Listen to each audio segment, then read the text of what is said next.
Mayinja oyimbidde emyaka 20 ekyali kikujjewa Bob Wine kikutwale mwena alimu Mayinja wali toyina wosula Nyona Mayinja wali toyina wosula wali toyina kyolya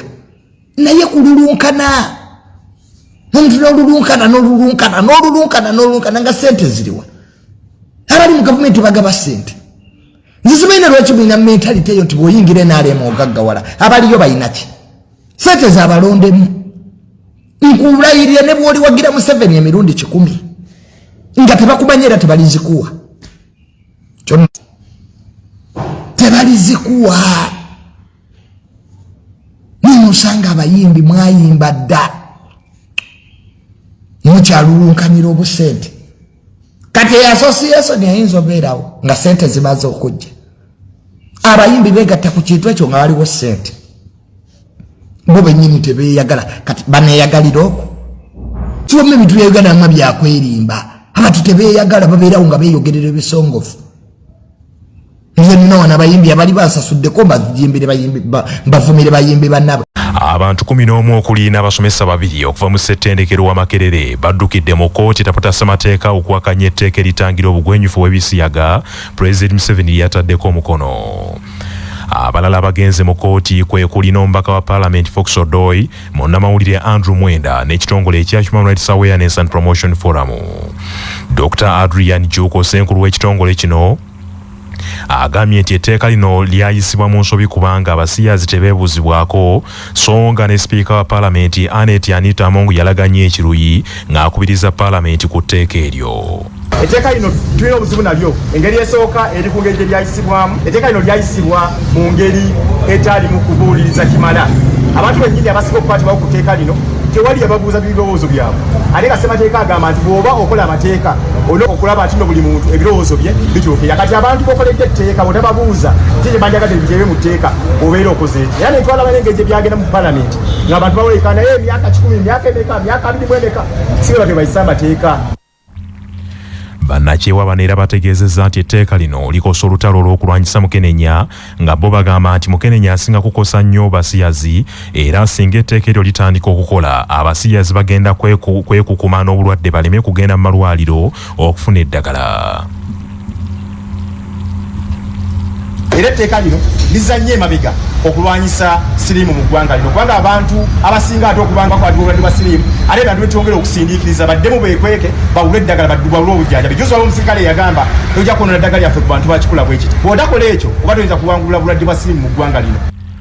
Mu musango guno bano waawabidde Ssaabawolereza wa gavumenti ne gavumenti ya Uganda yonna era basabye kkooti nti esazeemu etteeka eryo kubanga likontana ne ssemateeka. Kinajjukirwa nti etteeka lino lyasooka okuyisibwa kkooti ya ssemateeka yalisazaamu mu mwaka 2014 ng'egamba nti omuwendo gw'ababaka abaaliisa gwali teguwera wabula omubaka wa munisipaali y'e Bugiri yaddayo mu Paalamenti nga ye Asumani Basaalirwa yaddayo n'abaga etteeka eryo n'alyanjulira Paalamenti nate. Poliisi ya Uganda tekyalina buyinza bw'ebadde yeesigamako mu tteeka erifuga enkuŋŋaana erya Public Order Management Act oluvannyuma lw'omukulembeze w'eggwanga okuteeka omukono ku tteeka erya Law Revision Miscellaneous Amendment Act. Paalamenti lyakolamu ennongoosereza gye buvuddeko n'ebaako ennyingo ziyasiimula mu mateeka g'eggwanga. Paalamenti mu mwezi ogwokusatu omwaka guno yayisa etteeka lino nga muno mwe mwali ennyingo eziwerako mu mateeka ag'enjawulo kkooti taputa ssemateeka yali yasazaamu nti zaali zikontana ne ssemateeka w'eggwanga. Mu tteeka erya Public Order Management Act 2013 kkooti etaputa ssemateeka mu mwaka 2022 yasazaamu ennyingo ey'omunaana poliisi gye yali yeekwatirira era gye yali yeesigamako okugaana enkuŋŋaana naddala ez'ebyobufuzi ng'egamba nti eyokka erina obuyinza okukkiriza oba okugaana enkuŋŋaana. Abalamuzi okwali omugenzi Kaakano Kenneth Kakuru, omulamuzi Godfrey Kiryabwire, Elizabeth Musoke ne Chebrion Barishaki mu mwaka 2022 bagisazaamu nga bagamba nti ennyingo eyo ekontana ne ssemateeka w'eggwanga lino awa bannansi eddembe okukuŋŋaana. etteeka erya Public Order Management Act 2013 kinajjukirwa nti gavumenti yalibaga oluvannyuma lwa kkooti y'emu mu mwaka 2005 okusazamu ennyingo eya32 mu tteeka erya poliisi eriyitibwa Police Act eyali ewa poliisi obuyinza okukkiriza oba okugaana enkuŋŋaana. Mu mbeera y'emu tekikyali kya buwaze omuntu yenna poliisi gwebeeteebereza okuzza omusango okweyanjula ku poliisi okubaako byayanukula wadde okukola statementi. Ennyingo eya 27 akatundu A mu tteeka erya poliisi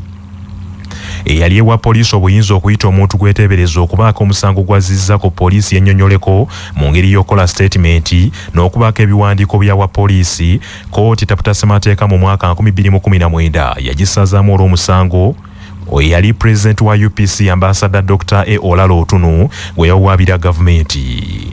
Kkooti yakinoganya nti poliisi bw'eba erina obujulizi ku muntu oyo ekwate obujulizi obwo butwale mu kkooti emuguleko omusango gw'emuvunaana mu kifo ky'okusooka okumuyitako poliisi abeeko kajujjujo ebibuuzo amubuuzibwa olwo poliisi kweba esinzira okumuvunaana.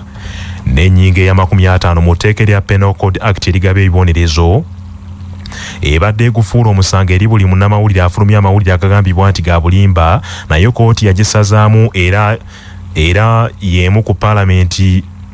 gye yasiimuula mu mateeka g'eggwanga lino, ng'eno okusazibwamu bannamawulire okuli Andrew Mwenda ne Charles Onyango Bo baamala okuwaabira gavumenti mu mwaka 2004. Omukulembeze w'eggwanga okussa omukono ku tteeka erya Law Revision Miscellaneous Amendment Act mu butongole kisiimudde ennyingo ezo mu mateeka g'eggwanga lino era ebitongole okuli poliisi n'ebirala ebyo by'okwerinda tebikyayinza kugakwasisa.